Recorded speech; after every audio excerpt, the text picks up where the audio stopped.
భద్రాద్రి కొత్తగూడెం జిల్లాలో ఎడతెరిపి లేకుండా కురుస్తున్న వర్షాలతో రామలయ పరిసర ప్రాంతాలు జలమయమయ్యాయి. ఆలయ నిత్యాన్నదాన సత్రం ఎదుట వర్షపు నీరు నిలిచింది. నిత్యాన్నదాన సత్రంలోకి నీరు రావడంతో భక్తులకు ప్యాకెట్ల ద్వారా ఆహారం అందజేస్తామని అధికారులు తెలిపారు. ఆలయం వద్ద రామాలయం మెట్లు ఉన్న ప్రాంతంలో భారీగా వర్షపు నీరు నిలిచింది.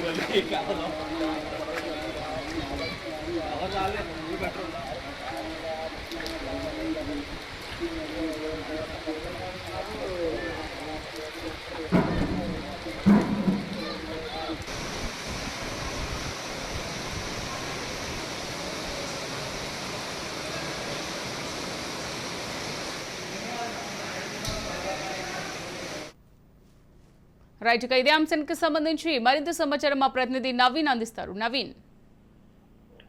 రైట్ అమూల్య, భద్రాద్రి కొత్తగూడెం జిల్లాలో అంటే నిన్నటి నుంచి వస్తున్నటువంటి వర్షానికి అయితే భద్రాచలంలో ఉన్నటువంటి రామాలయ పరిసర ప్రాంతాలన్నీ కూడా నీటితోటి జలమయ్యాయని కూడా చెప్పవచ్చు. అయితే ఈ యొక్క ఏదైతే స్లూయిజ్లు ఏదైతే రామాలయ ప్రాంతంలో ఉన్నటువంటి వాటర్ ని ఏదైతే అధికంగా వచ్చినప్పుడు స్లూయిజ్ల మోటార్ల సహాయంతో ఆ నీటిని అంతటిని కూడా గోదావరిలోకి విడుదల చేసేందుకు అక్కడ స్లూయిజ్లను అయితే ఏర్పాటు చేసినట్టుగా కూడా మనం చూడవచ్చు. అయితే అధికారుల యొక్క అంటే నిర్లక్ష్యం కారణంగా ఏదైతే ఈ స్లూయిజ్లను ఆన్ చేయకపోవడంతో అక్కడ బ్యాక్ వాటర్ అంతా కూడా గుడి పరిసరాల ప్రాంతాలన్నింటిలో కూడా నిండిపోయి అక్కడ ఉన్నటువంటి అన్నదాన సత్రము అదే విధంగా అక్కడ గుడి కింద ఉన్నటువంటి షాపులన్నిటి కూడా నడుములోతు వరకు కూడా నీరు వచ్చినట్లుగా కూడా చూడొచ్చు. అయితే దీంతో జిల్లా మంత్రి తుమ్మల నాగేశ్వరరావు అధికారులపై అయితే ఆగ్రహం వ్యక్తం చేసినట్లుగా కూడా మనకు తెలుస్తుంది. అయితే ఏదైతే స్లూయిజ్ మోటార్లు ఆన్ చేయకపోవడంతో ఆయన అధికారులపై ఆగ్రహం వ్యక్తం చేశారు. అదేవిధంగా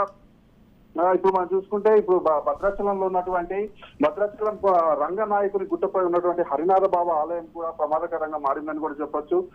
ఈ ఆలయానికి సంబంధించి అంటే గుట్ట మీద నుంచి శిథిలావస్థ చేరడంతో అక్కడ నుంచి రాళ్లు కిందకి అంటే దుర్లతంతో కొన్ని ఇళ్లపై అయితే పడినట్టుగా మనకు తెలుస్తుంది. అయితే ఇది తెలుసుకున్నటువంటి జిల్లా కలెక్టర్ అక్కడికి చేరుకొని ఏదైతే ఎవరికి ఇబ్బంది కలగకుండా అక్కడ పూర్తిగా దీనిని అంటే కూల్చాలని చెప్పి అధికారులను అయితే పురమాయించినట్లుగా కూడా మనం చూడవచ్చు. అయితే ఈ భారీ వర్షాలు ఏదైతే భద్రాద్రి కొత్తగూడెం జిల్లాలో కురుస్తున్నటువంటి భారీ వర్షాలతోటి ఇటు జిల్లా వ్యాప్తంగా అనేక ప్రాంతాలపైకి నీరు రోడ్లపైకి రావడంతో రహదారులకైతే రాకపోకలు నిలిచిపోయాయని కూడా చూడవచ్చు. ఇటు కూడా ములకల్పల్లి మండలం రహవాగు ఉధృతంగా ప్రవహిస్తున్నటువంటి 10 గ్రామాలకైతే రాకపోకలు అయితే నిలిచిపోయినట్లుగా కూడా చూడవచ్చు. అదే విధంగా మనం చూసుకుంటే ఇది సింగరేణి ప్రాంతమైనటువంటి భద్రాద్రి కొత్తగూడెం జిల్లాలో ఇటు ఇల్లందు మరియు మనుగూర్లలో ఈ యొక్క బొగ్గుకి సంబంధించి బొగ్గు ఉత్పత్తి పనులకు కూడా ఆటంకం ఏర్పడినట్లుగా కూడా చూడొచ్చు.